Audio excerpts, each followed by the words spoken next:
कि युवा नौकरी पाएगा, कम होगी महंगाई, मिलजुल करके रहेंगे हिंदू मुस्लिम सिख ईसाई।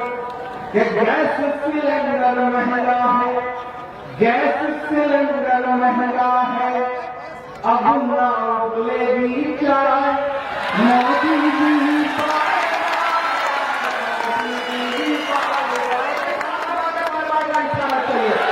गैस सिलेंडर महंगा है, गैस सिलेंडर महंगा है, अब ना उबलेगी चाय, Modi ji bye bye, Modi ji bye bye. अब तो राहुल गांधी ही लेकर आएंगे न्याय, Modi ji bye bye, Modi ji bye bye. Bharat देश की जनता ने मिलजुल के बनाई राय, Modi ji bye bye, Modi ji bye bye. मिलजुल के बनाई राय, Modi ji bye bye, Modi ji bye bye. Akola वालों, अभय भाई को जिताओ।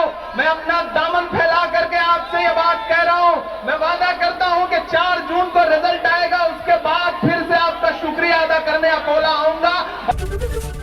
एबीपी माझा, उघडा डोळे बघा नीट।